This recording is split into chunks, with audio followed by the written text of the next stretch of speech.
Hi there, welcome to the Gardens and Graveyard channel. My name is Charisma and today we are in the garden and we're setting up a sprinkler system, just a sprinkler, so that we can plant out some more seedlings. So I'll show you what seedlings we're gonna plant out, get them out of the greenhouse. They wilted terribly today because they're in these little pots and the plants are huge and it's time to get them out into the ground. But I'll show you what we're planting out, and then I'll show you what Spencer's been up to, and then we're gonna get these seedlings out today.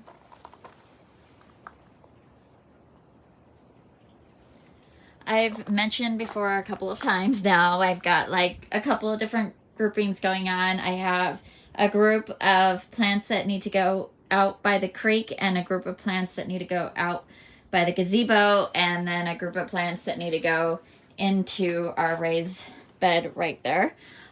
So today we are going to go plant out by the gazebo, which is actually this group right here. We have larkspur and chocolate flower and helichrysum and hollyhock. I think that's everything. You could see like this particular one may not bounce back from that terrible wilt. You could see it kind of pulled itself out of the roots out because it's so heavy and there's not enough space for the roots to grow, and then dried out, so it just flopped over. Anyhow, I'm going to save what I can and get everything out as quickly as possible. These are the biggest ones, so I want to get those out ASAP. Probably a few of these amaranth as well, and then all the rest of this needs to go out by the creek. That'll be the next thing, because they're not far behind this pile. Okay, so let me show you what Spencer's been up to. We just have, of course, we have our hose link, which we absolutely love for the backyard. But then we have a splitter right here, and we just hooked up a hose, and we'll come back through later and bury the hose. We've got some pavers, we've got some plants, like I can snake these underneath the plants. And hey Ginger, come in here, please. Thank you. And then underneath the rocks, we'll just keep snaking it. It goes underneath the deck and then downstairs. So we're gonna go meet Spencer downstairs and show you the rest of it.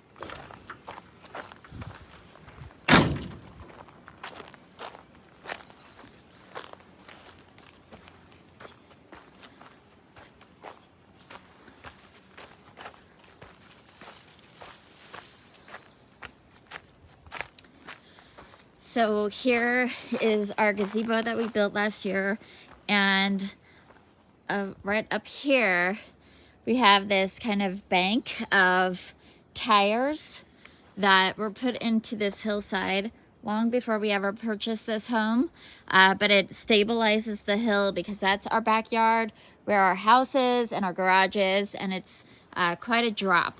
So putting all those tires created a stable, level space for our yard instead of it always sloughing off right here. But my idea is I want like this beautiful wildflower garden going on here. So I want to plant all the seedlings up in this space. But I need water before I do that. So back here is where we dropped that blue hose down underneath our deck, and it's snaking here, a little extra hose, and then we'll just move this sprinkler, which we had out here last year for these beds. We're just gonna move this sprinkler out here so that it can reach up here, and we can turn it and it can reach these beds as well. So that's what we're gonna do. We cut across the walkway, snaked it behind a pot, and zigzagged it over here. There's a big pile of it here. Plugged it in, set the timer, turned it on. Spencer's turning on the water now. And we're gonna see if it works. Ready? Nothing happening. Here it comes.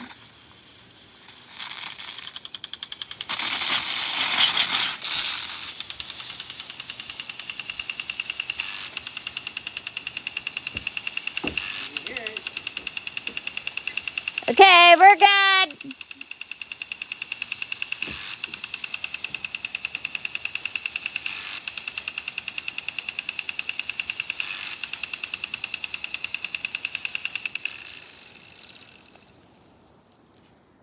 All right, so I'm gonna expand it out just a little bit more so it gets to the last hydrangea.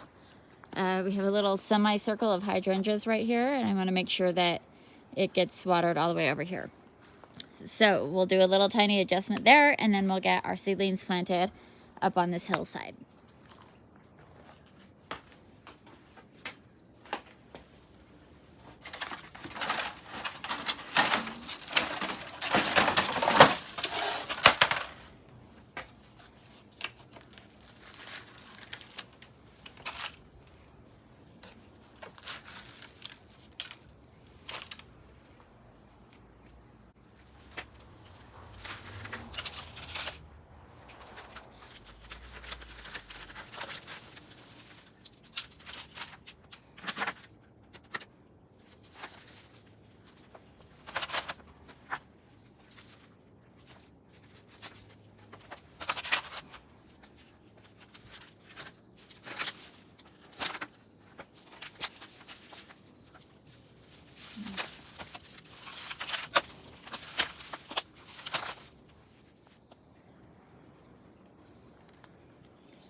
All right, we're gonna try this tray of plants. Squeeze them in there. So what you're seeing here is it's getting into late afternoon, mostly all shade at this point. The plants that I picked out are different varieties of natives for us, and they will thrive in these conditions. So Spencer and I went in there and weeded out buttercup and blackberry, which are not native but invasive in our area. And I essentially have like 10 good spots to plant, and I have I don't know, like 20 plants to plant in here. So some things might just get planted in groupings. I have 4, 5, 6, 7, 8, 9, 10, 11, 12, 13, 14, 15, 16, 18 plants that I can see. So I might just plant, you know, like 2 or 3 together in those 10 spots, which will be great. It'll look a lot more natural. All of these plants will self-seed and eventually just kind of create their own pattern up here. You can see all of these, the tall and the short leaves that are perky. Those are all foxgloves, and those are a native foxglove that we've had growing in our garden. And last year, or the last couple of years actually, I've come out with a seed head and just shook all over this hill. And so now you can see that they're in 2 stages. The ones that are have little stalks and they're getting ready to bloom, those are 2nd year foxgloves, and the ones that are shorter that don't have a stalk, those are 1st year foxgloves, because foxgloves are biennial. All right, I'm gonna start placing these new plants in this area, and then we'll get to actually planting them. Just to kind of give you an idea, here's the greenhouse, our home, and if you come around here, in between the rhododendrons here and the rose that we've talked about a few times. We've got a little gate here. We don't use it very often. It's just really an access gate. I do have some lilac that needs to be pruned back so that we can squeeze through here easier. And then Spencer put in this little palette walkway just to give it a little, you know, whimsy and purpose. And then this is the top of that hillside. And, well, I like to just let things kind of go a little bit wild. We do have 2 spirea here and a weigela that's a slow grower there. And then all the rest of this is just going to be like native, perennial, self-seeded flowers. We have some bluebells that just got done blooming. I pulled off their stalks, but I'm leaving their leaves to photosynthesize. I think we have crocus up here too. I can't remember. But so I'm just going to plant these plants in around here. We do kind of have a stairwell, like we just try to keep a couple of foot spaces empty so that we can walk down. And of course, my plants are sitting on the last step. So anyway, it's not like an official stair, it's just something that we place our feet on. So I do want to make sure that I don't plant in those spaces.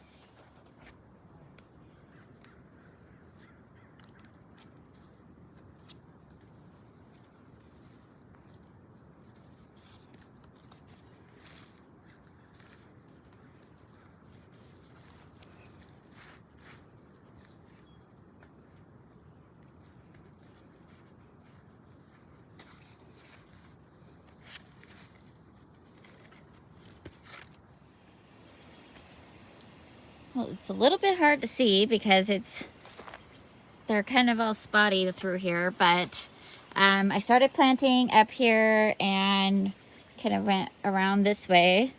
So there's a patch of bluebells here, and then I put a celosia, love lies bleeding, and then a helichrysum, which is a little weepy right now, but I have confidence.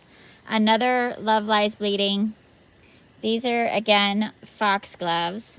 I put a grouping of lupin right here and a hollyhock, and then I put a hollyhock down here, so there's 2 pretty close to each other.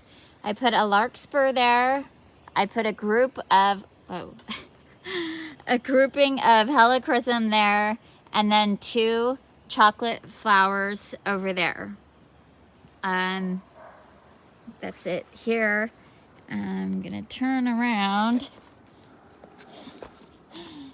and up here I did a little group of pincushion flower. Oh, on that side I did another larkspur up there, and then a helichrysum down here.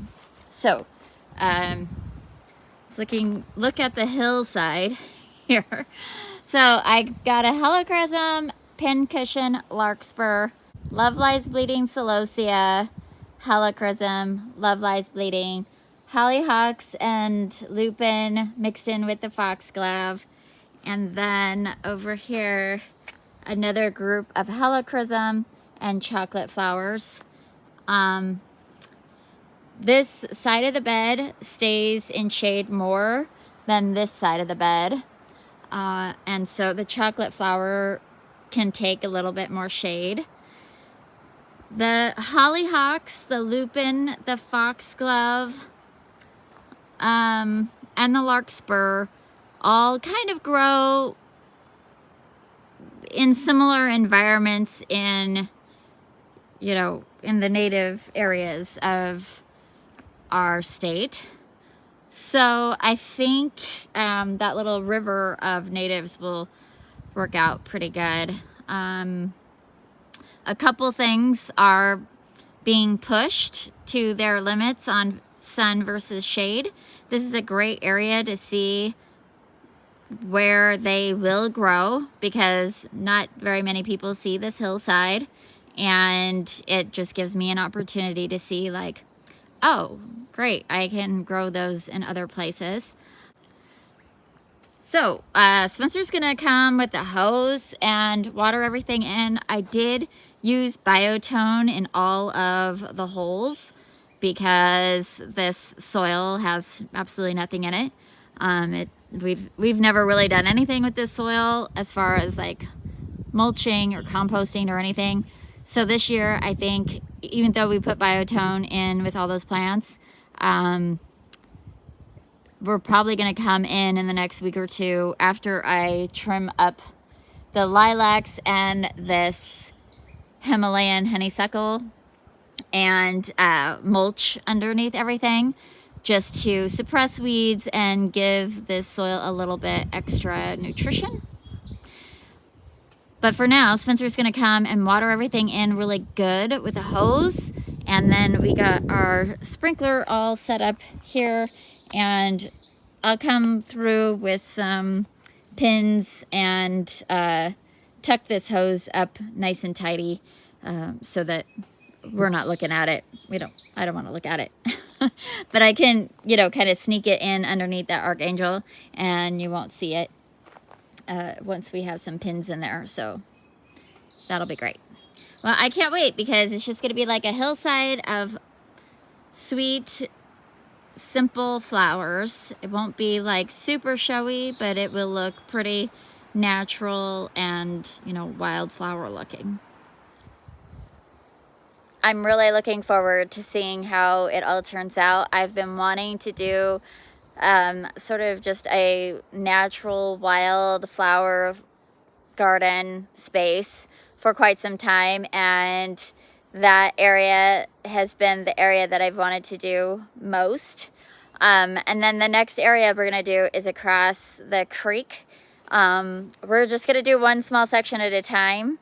But eventually, my hope is that it's actually right in front of me. So this whole bank that you can see behind the tree line, it's in full sun all day long, and I want to plant it up with a bunch of self-seeding wildflowers and perennials that'll come back, and of course berry and flower type shrubs, small trees.